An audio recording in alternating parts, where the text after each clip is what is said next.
భారతదేశంలో 17 ఉన్నాయి స్వామి. ఒకటే శ్రీలంకలో ఉంది అమ్మవారు. శ్రీలంక కూడా ఒకనొకప్పుడు భారతదేశంలోనే 17 శక్తిపీఠాల్లో ఒక శక్తిపీఠం ఒక జ్యోతిర్లింగం కలిసి ఉన్న చోట్లు 3 ఉన్నాయి స్వామి భారతదేశంలో.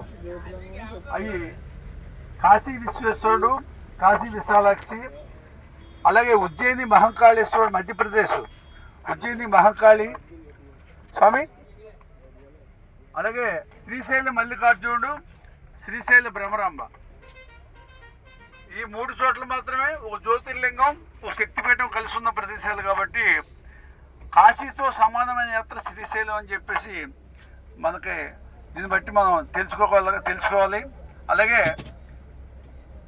ఈ శ్రీశైలం స్వామి శరణం మల్లికార్జున స్వామి స్పర్శ దర్శనం స్వామి అంటే ముట్టుకోవచ్చు, స్వామిని ముట్టుకోవచ్చు.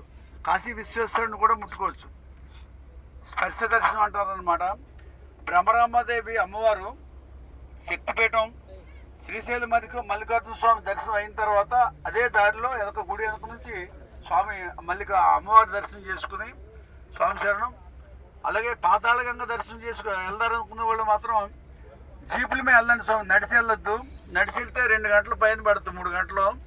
అదే జీపు 100 రూపాయలు ఎంత తీసుకుంటాడు బుజ్జస్వామి 100 రూపాయలు తీసుకుంటాడు.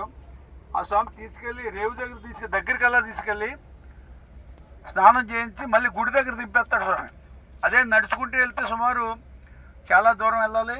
వెళ్ళే స్వామి ఎక్కడానికి దిగడానికి కూడా ఇబ్బంది అవుద్ది.